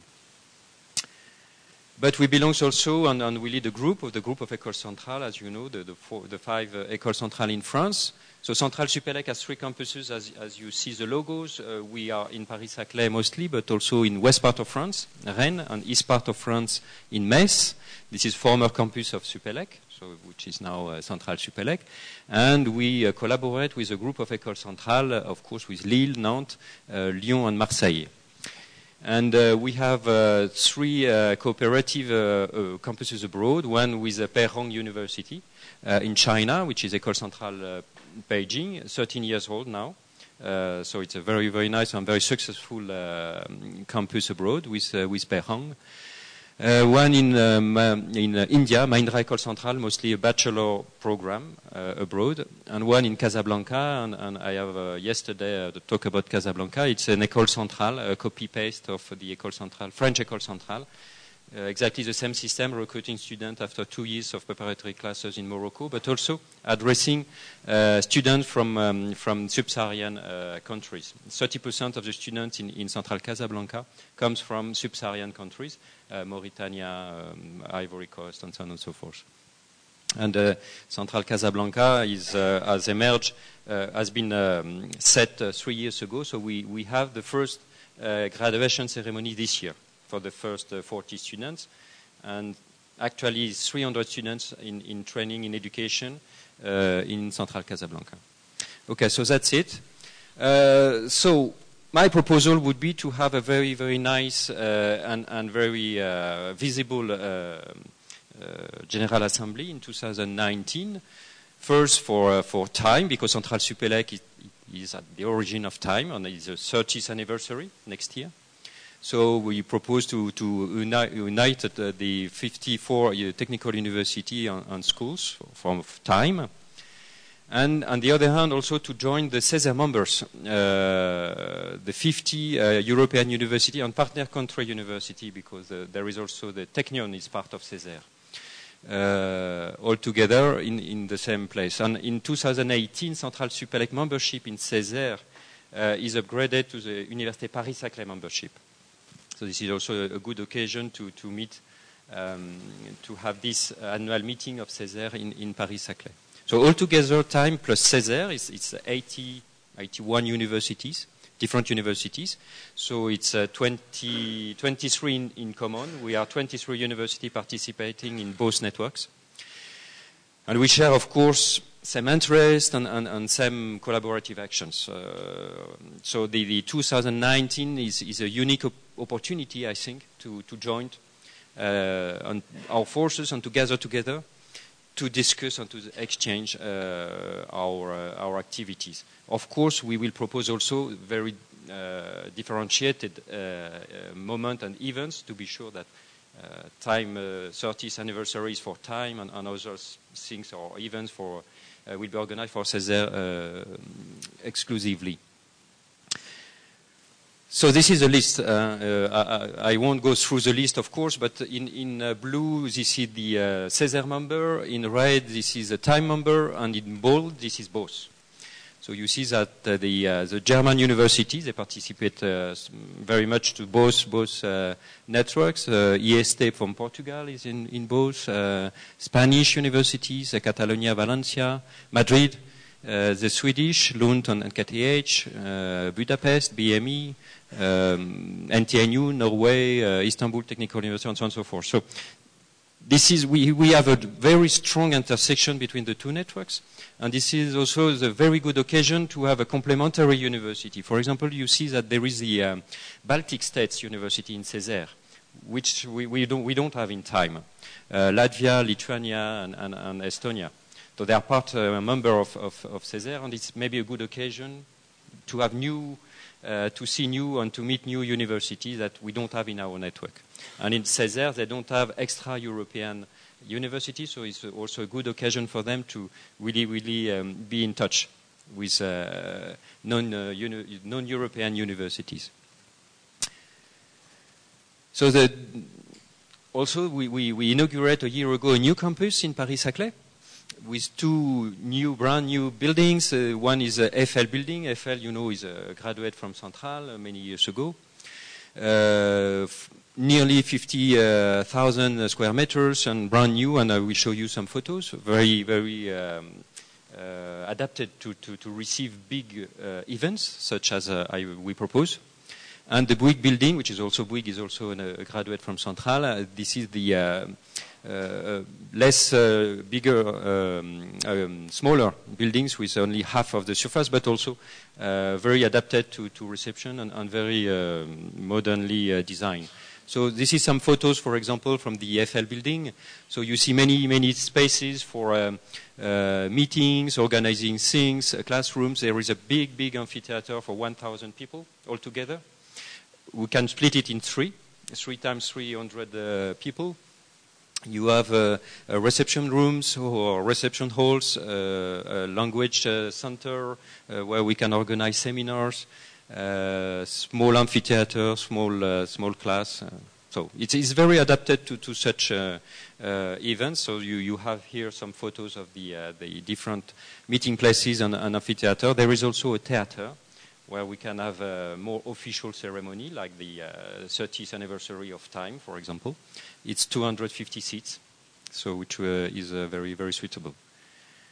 So what we propose is something like 3 days of events and 1 day for tourism. So this is the dates we propose to be confirmed is the 16th to the 18th of October, 2019. This is something, it's two-step validation. I have also to present this to CESER in a week.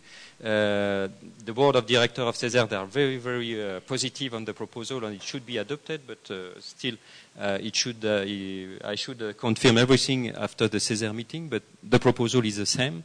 So 16 to 18th, 2019. The contents will be task forces meetings or working groups meetings from CESER and from T.I.M.E, the board of directors of CESER, the advisory committee of T.I.M.E, and the 2 general assemblies in parallel. A joint high-level conference, and I will go into details and make you a proposal for that. Specific events for the 30th anniversary, and a very big joint banquet, maybe 200, 250 attendees to the banquet.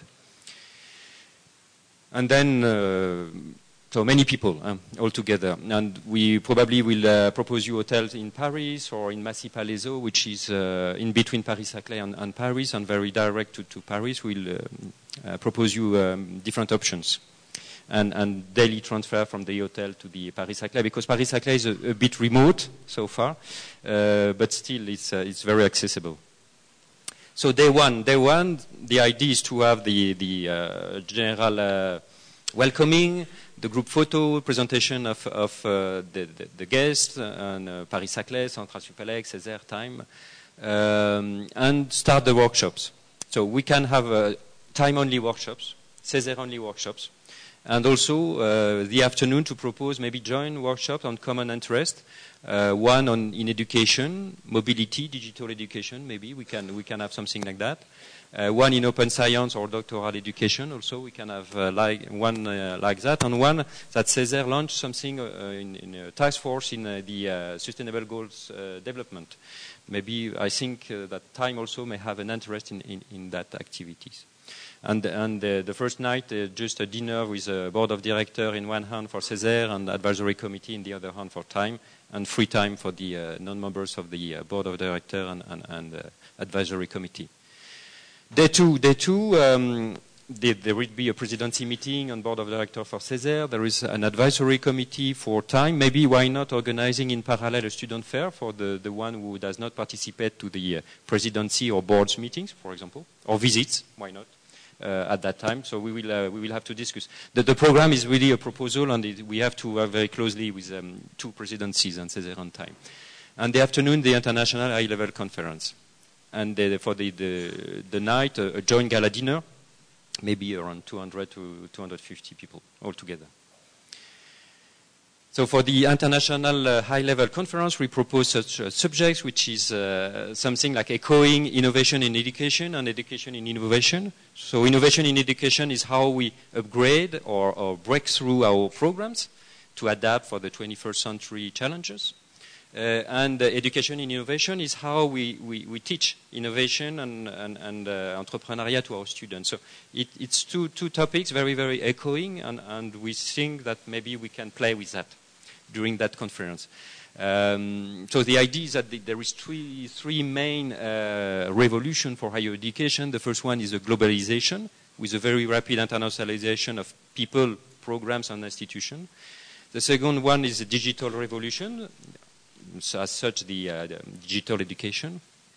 And the third one is education and innovation for the new challenges. So with these three main motives, we can organize some kind of keynote speeches.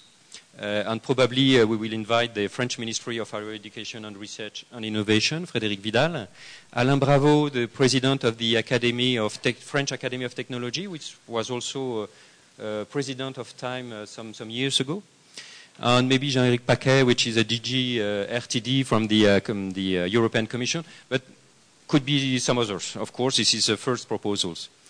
And two parallel panel session just after, one in innovation and education and the other one in education and innovation, with maybe preferably some round tables and discussion. So it could be the main afternoon for the high-level conference. Then the 18th, the third day, the general assemblies. so in parallel. So Césaire will have his own General Assembly, T.I.M.E will have his own General Assembly, maybe the 30th anniversary event in that morning, we will see. And the afternoon, some visits of Paris-Saclay. Césaire have also want to have some president special events, so we will see. And we will visit all the, propose probably some visits of different facilities on the campus, on Paris-Saclay, Université Paris-Saclay campus, and also our colleagues from the plateau in Ponts-et-Chaussées and Paris-Tech, because Paris-Tech is also a member of Césaire, and then Paris-Tech is a member of T.I.M.E, like Ponts-et-Chaussées, so maybe also some additional programs with them. And you see here the photos. There is a cyclosynchrotron, Soleil, in Université Paris-Saclay, which is used mostly for material sciences. The EDF Research Center, which may be also a good opportunity to visit. And the high power Apollon laser is a 5 petawatt laser we do have in Paris-Saclay. For the 30th anniversary event, we have to discuss, of course, but the idea might be to invite people, our predecessors, for testimonies and tribute.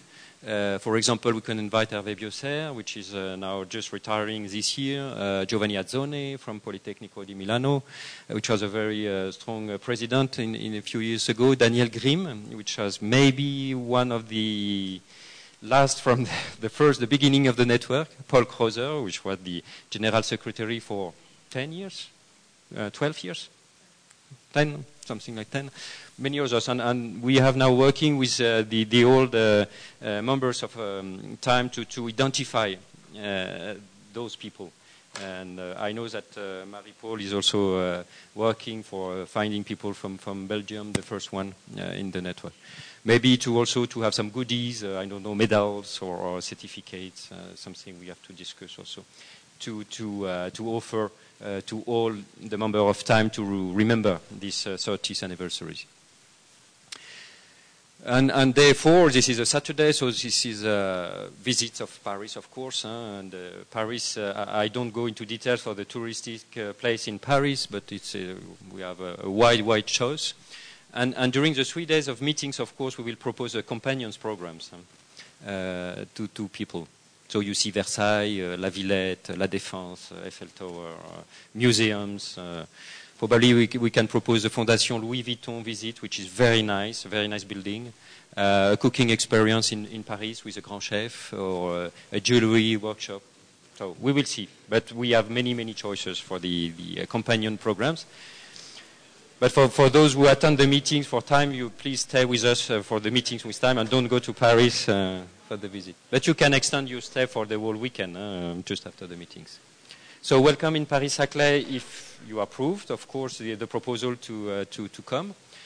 For this unique event, which is T.I.M.E 30 and Césaire. Once again, Césaire, I will present the same thing in a week in Bucharest. And there is no doubt that they will be okay for that, but still, formally, the General Assembly has also to approve. It should be an extraordinary peer networking opportunity, 81 universities altogether on a high level, president, vice president, international relations directors, and so on and so forth. Very touristic place in Paris, and a unique chance to understand at last the French system of higher education. So that's it. Thank you very much.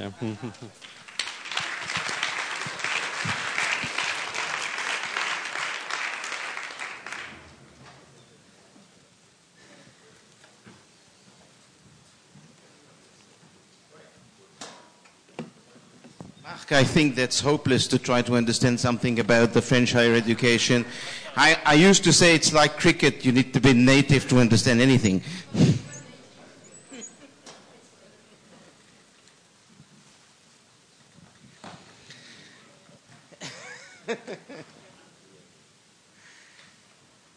So we're coming to the end of this meeting.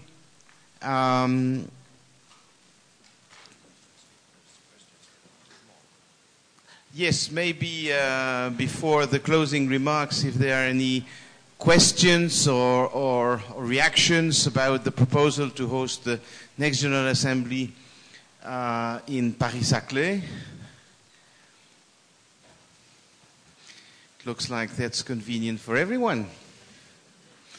Okay, so Mark, you have the support. Yes? Is there? Did you see something? It's working at the present time. I mean, this is stochastic. Mark, I saw that you were mentioning the hotel, and that's one thing that I think what has been good here is that we have been in only 2 hotels altogether, because that gives the possibility to meeting. So if you can keep that in mind. And also I saw that you mentioned short breaks. I think that one of the issues here are the long breaks. Yes, so more long and many. Okay, so that instead of few and short.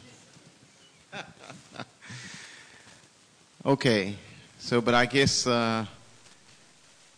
Mark, you have the support of the General Assembly to present this option to Césaire next week, and hopefully, if Césaire accepts, we will organize the next General Assembly in Paris next year. So this is the time to close the meeting. I personally think that was a very fruitful meeting. We had very interesting discussions about the subjects treated by the 3 task forces: doctoral education, African strategy, and digital education. There are clear plans to transform that into concrete activities, so I think that with the new initiatives, for which I want to thank also Gwenaël, who has been instrumental in setting up these activities. For many of these activities, I think that because of these many activities, I think that there is a bright future for the T.I.M.E Association and for the continued exchange between us within double degree programs. As a final word, I want to thank again, well, of course, first of all of you to have come and to participate actively in this meeting, and also, of course, our Brazilian hosts who have organized this perfectly.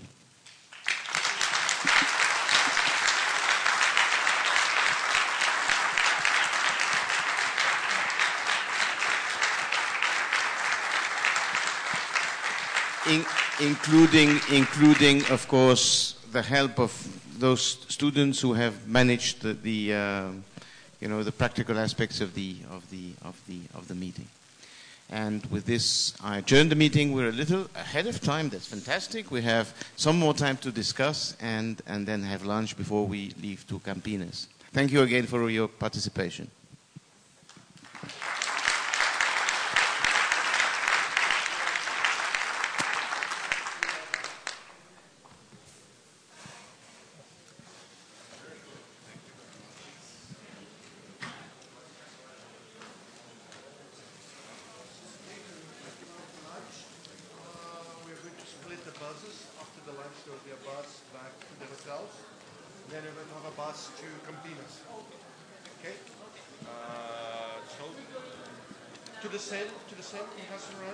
If people need taxis, the students will help taxis to the airport. Okay? Yes, the students will arrange for the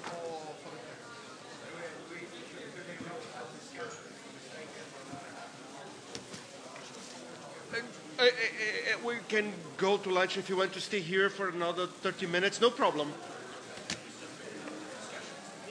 Okay, go ahead. I mean, we are ahead of time, so. It is because the water here spins. That is to finish.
excuse me, just one final announcement. We're going to split the buses. There will be, after lunch, there will be a bus to the hotels, and the other bus will go to Campinas.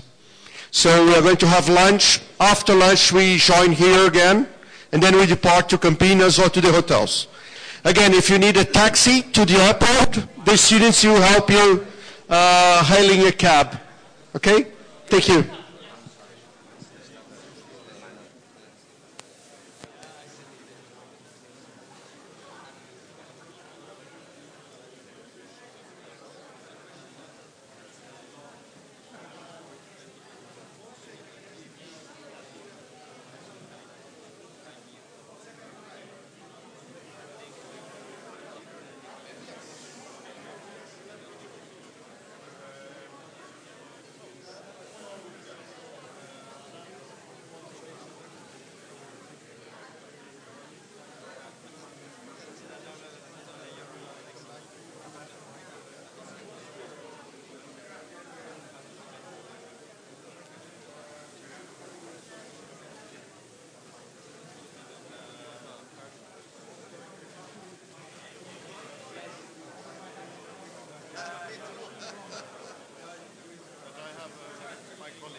Desculpa, uma pergunta.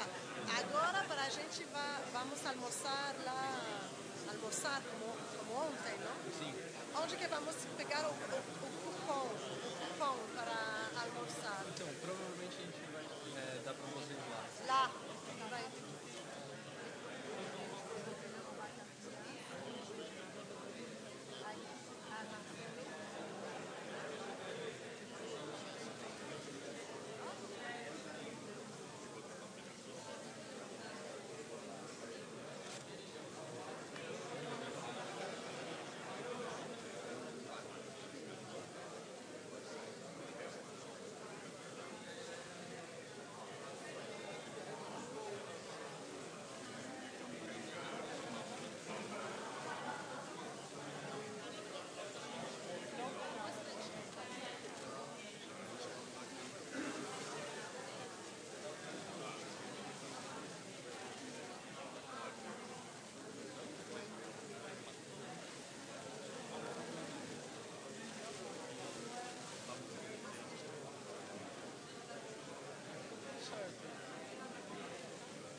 estava bem na palestra.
Time to rest.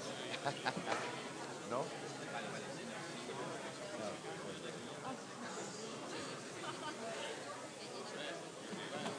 So, frankly speaking, Ah?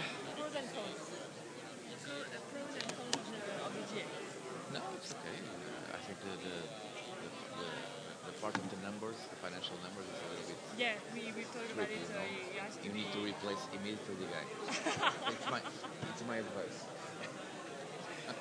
Did you make enough connection with the rest of the partners? I mean, So we need to have longer breaks if I got it. I think 45 minutes was. I mean, you use also I mean, you are coordinator of several projects too, so I mean, you have to deal between.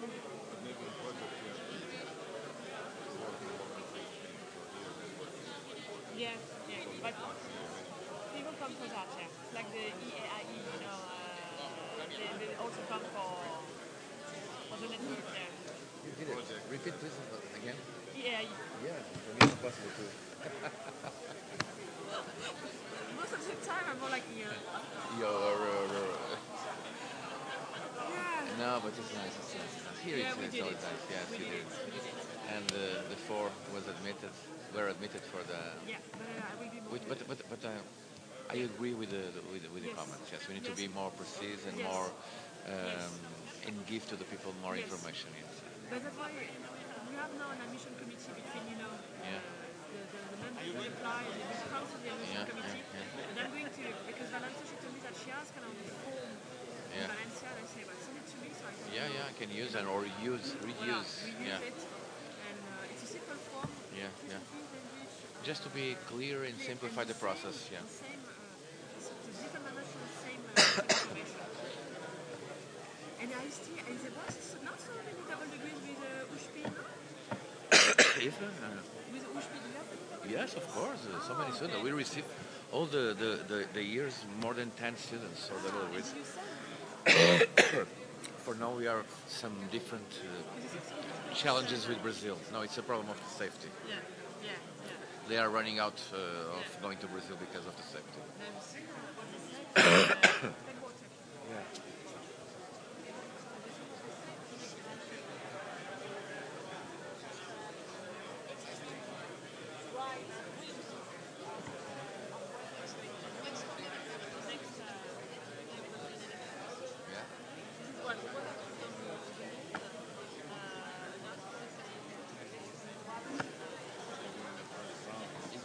No, but according to expectations, you will the first round and the second round also. Yes, if there is a second round, if there is, because he needs 50% plus one vote.